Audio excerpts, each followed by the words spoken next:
Spring in Santa Rosa, California, brought a gentle sun that filtered through the leaves like soft silk carrying the faint scent of lavender on the breeze. Yet, in the garden behind St. Clair Church, a storm of heartache raged under the clear sky. Delilah Moore, 29 years old, sat alone in her wheelchair, dressed in a white wedding gown with delicate lace sleeves and her hair pinned up with tiny baby's breath flowers. The garden around her was scattered with white rose petals meant to be the aisle for her ceremony. But the wedding had not happened. Her fiancé, Grant Whitman, had left 30 minutes before the vows, sending only a single message. "I'm sorry, I can't go through with this." Delilah choked back sobs, her trembling hands gripping the arms of her wheelchair. Tears streamed down her face as she stared at the empty space where guests should have been gathering. Less than a year ago, a car accident had stolen her ability to walk. Grant had promised it changed nothing, that their love would overcome any obstacle. He had held her hand through therapy sessions, whispering assurances that he would stand by her side forever. But today, in the dress he had helped her choose, Delilah was abandoned. The petals mocked her, swirling in the wind like forgotten dreams. She felt the weight of stares she imagined from passers-by, though the garden was secluded.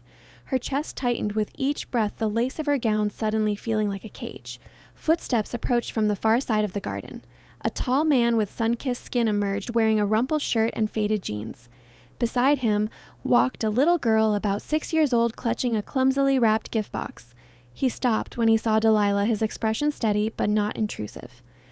No pity flashed in his deep, sorrowful eyes. He simply observed, as if giving her space to exist in her pain. Delilah turned away, wiping her tears hastily. "I'm sorry," she murmured, her voice breaking. "I didn't think anyone would see me here." The man stepped closer, his movements careful. "I'm Marcus Reed," he said softly. "My daughter Lila has a birthday party for a classmate in the hall inside. We took the wrong path." Lila tugged at his hand, her wide eyes fixed on Delilah. "Daddy, she's so sad. Is she a princess?" Delilah let out a watery laugh, the sound fragile amid her grief. "Thank you, but no, not today. Today I'm not a princess at all." "It looks like things didn't go as planned," Marcus replied, his tone gentle without probing. Delilah nodded, her eyes reddening again. "He left me because of this." She gestured vaguely at her wheelchair. "Because I'll never walk down the aisle like other brides." Marcus knelt to her eye level, his presence steady like an anchor. "I don't know your name," he said, "but I do know one thing. If he left you for that, maybe he wasn't worthy of standing beside you in the first place." Delilah met his gaze, surprised by the quiet conviction in his words. For a moment, the garden felt less empty. Lila smiled shyly, waving her gift box as if to cheer her up. Marcus stood offering a small nod before turning to leave with his daughter. As their footsteps faded, Delilah sat there, the echo of his words lingering like a faint ray of light piercing her darkness. The sun dipped lower, casting long shadows over the petals. Delilah wiped her face once more, wondering who the stranger was and why his simple kindness felt like the first real comfort she'd received all day. She didn't know then that this chance encounter in a garden of sorrow would mark the beginning of something unexpected, a path toward healing she hadn't imagined possible. As the afternoon waned, Delilah wheeled herself back toward the church entrance, the weight in her chest slightly lighter.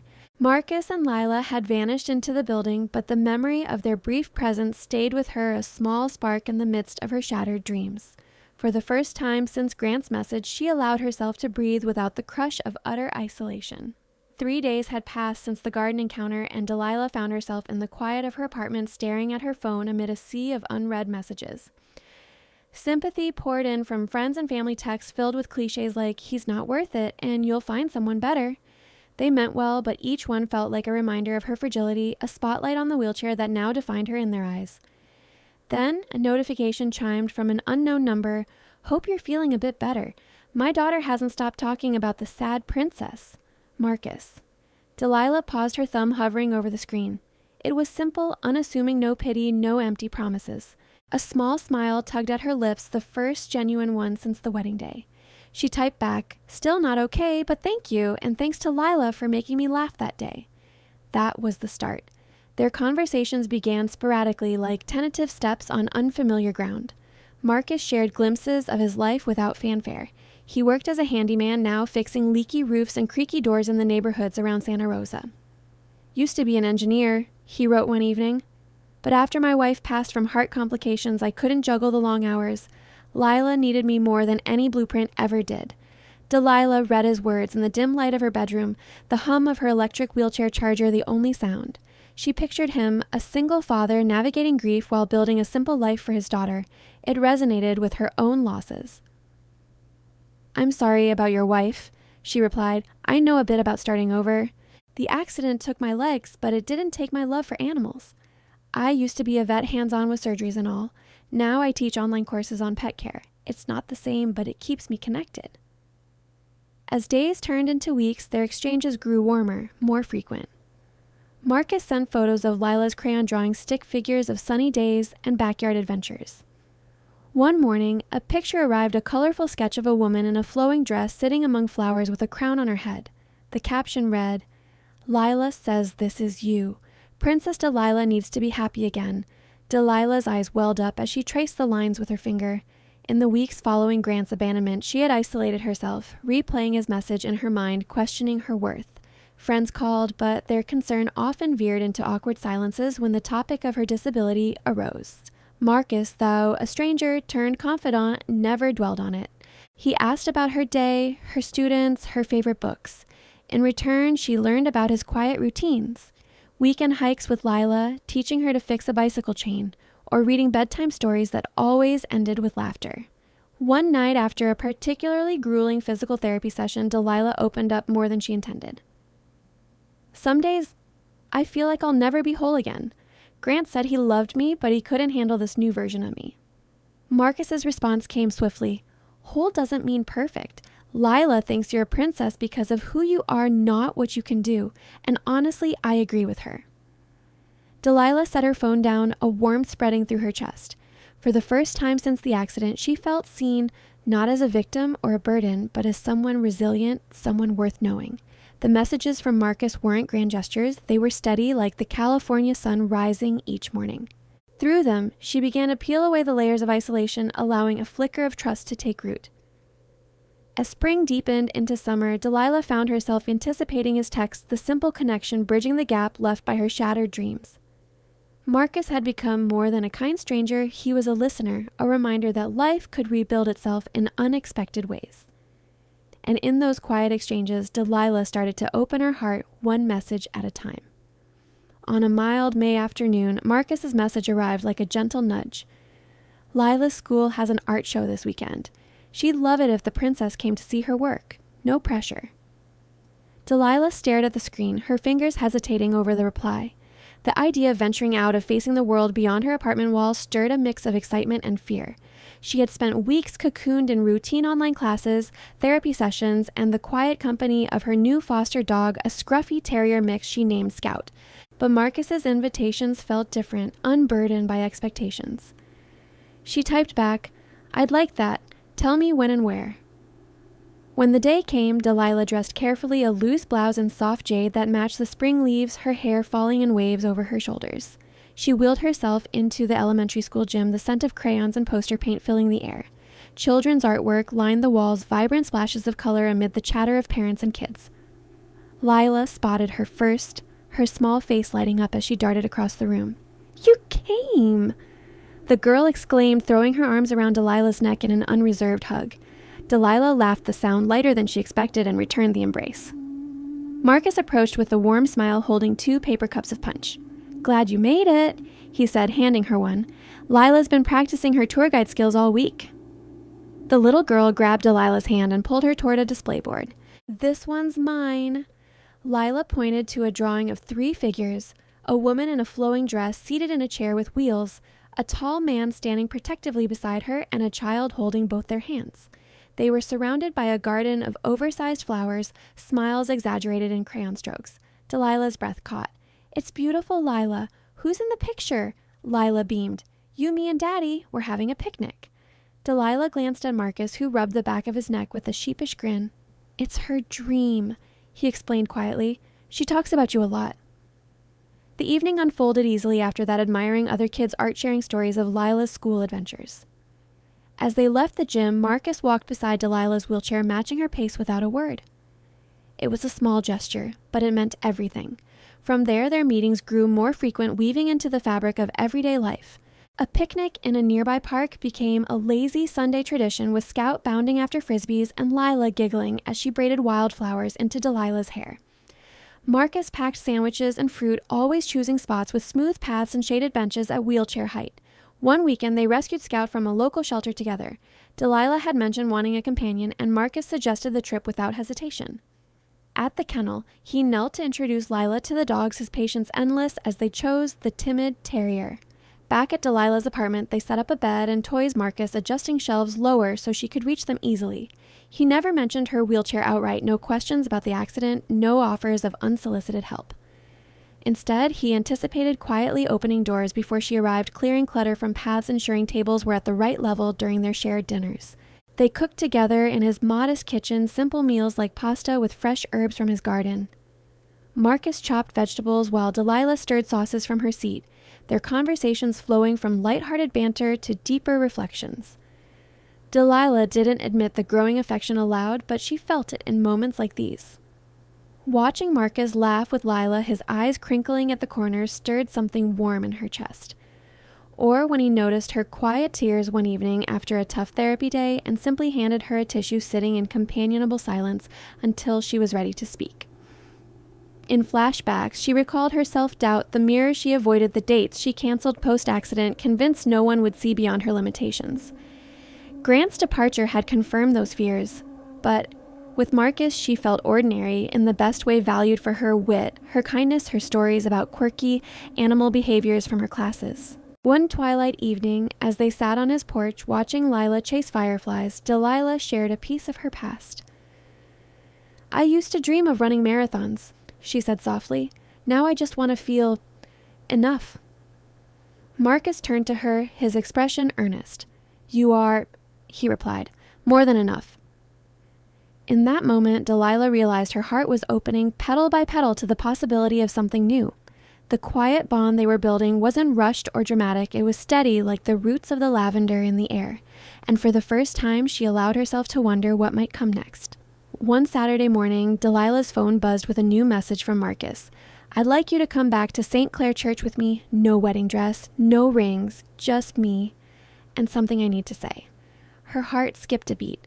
The church garden was etched in her memory as the site of her deepest humiliation, the petals, the empty aisle, Grant's final betrayal. Returning felt like reopening a wound that had only begun to scar. She paced her living room, in her mind Scout watching curiously from his bed. Part of her wanted to decline to protect the fragile peace she'd found in their budding friendship. But another part, the one that had grown stronger through their shared moments, urged her forward. "I'll be there," she replied, her fingers steady on the screen. When she arrived, the garden looked different under the late spring sun, vibrant greens replacing the pale blooms of her wedding day birdsong, filling the air where silence had once reigned. Marcus stood in the center path, hands in his pockets, his posture relaxed yet attentive. Lila sat on a nearby bench, absorbed in a picture book, her small legs swinging. Delilah wheeled closer, her breath catching as memories flickered. Marcus noticed her approach and met her halfway, kneeling to her level without hesitation. His eyes held a quiet intensity, free of nerves or pretense. "Delilah," he began, his voice low and steady. "I'm no prince. I've stumbled more times than I can count, lost my wife, questioned every choice I've made since. But watching you these past months, rising after a day that would break most people, I've seen strength I didn't know existed."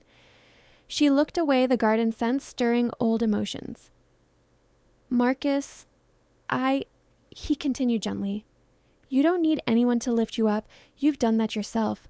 But if you'll let me, I want to be the one by your side when the days get heavy. Not to fix you because you're not broken, just to walk with you or roll if that's the path." Delilah's eyes met his, a warmth spreading through her despite the knot in her throat. Before she could respond, Lila hopped off the bench and scampered over, clutching a folded piece of paper. She thrust it into Delilah's hands with a shy grin. "This is for you."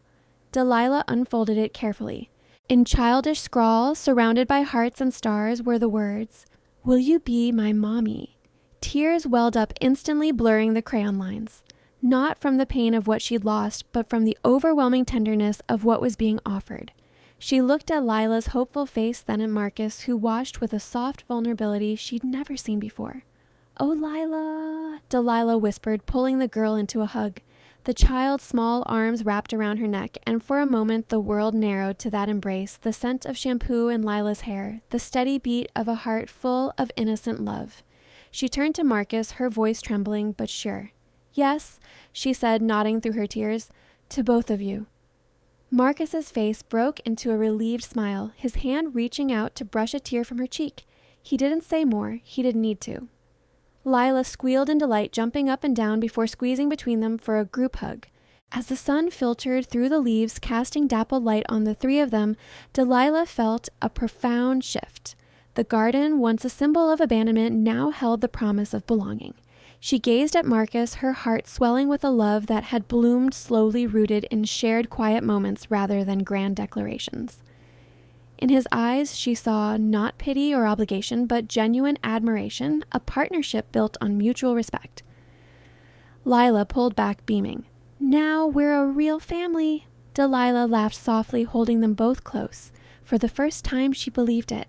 1 year later, the garden behind St. Clair Church bloomed anew under a clear summer sky, its paths lined with wildflowers that swayed in the gentle breeze. Delilah arrived in a simple cream dress that flowed softly around her, her hair loose and adorned with a few daisies picked from Marcus's backyard. No elaborate veil, no train, just her radiant in the sunlight. Marcus waited in a crisp white shirt sleeves, rolled up his stance, relaxed as he watched her approach. They had chosen this place deliberately, transforming the site of her old pain into a canvas for new beginnings. No crowd gathered, no officiant presided. It was just the two of them, with Lila fidgeting excitedly nearby in a sundress printed with butterflies. Delilah wheeled to his side, and Marcus took her hand, his touch warm and familiar. He looked down at her, his eyes filled with quiet affection. "Delilah," he murmured, "you once thought of yourself as the bride left behind. But to me, you've always been the bravest woman I've known, rising from a day that could have ended everything, choosing to open your heart again. I'm not here to promise perfection. I've got my scars, my doubts, but I choose to live with you every single day through the easy and the hard." Delilah's gaze softened, a smile curving her lips as she squeezed his hand. "And I choose you, Marcus. Not because you saved me from that day. I saved myself with time and strength I didn't know I had. But because when I thought no one would stay, you didn't leave. You saw me, all of me, and you stayed." Lila, unable to contain her excitement any longer, dashed forward and wrapped her arms around Delilah's waist. "Now I have a mommy and a daddy," she declared, her voice bubbling with joy. Marcus laughed, scooping her up into a group embrace. The three of them held each other there amid the petals and the whispers of the wind, a circle of warmth that felt unbreakable. The ceremony was brief and unscripted. No vows recited from memory, no rings exchanged with fanfare. They simply stood together, hands linked as the sun cast golden hues over the garden. Scout, now a lively part of their family, trotted around their feet, his tail wagging in oblivious delight. Friends and family had been invited to a small gathering later, but this moment was theirs alone, a quiet affirmation of the life they had built. In the months leading up, their bond had deepened through everyday rhythms. Marcus had adapted his home with subtle changes, ramps where needed, counters at reachable heights without making it feel like charity. Delilah's online classes thrived, and she had even started volunteering at a local animal shelter where Lila often joined her to play with the rescues. Evenings were filled with shared stories, Marcus recounting Lila's latest school triumphs, Delilah describing a student's breakthrough in understanding pet behavior. Grief still visited them, memories of lost loves, the ache of what could have been, but they faced it together, turning shadows into shared light. As the afternoon unfolded, they lingered in the garden, Lila chasing butterflies, while Marcus and Delilah sat side by side on a bench. "This place used to haunt me," Delilah admitted softly, leaning her head on his shoulder. Marcus nodded. "And now it's where we began," she replied, her voice steady. They watched Lila spin in circles, her laughter echoing through the air. The garden, once a symbol of abandonment and shattered dreams, had become the foundation of their family. Not flawless, not dramatic, but real and resilient. Delilah felt a profound peace settle over her, the kind that came from loving without conditions, from building something enduring from the fragments of the past. As the sun began to dip, casting long shadows that danced among the flowers, the three of them walked, rolled together toward the future. Hand in hand, heart to heart, they were whole in ways neither had imagined possible.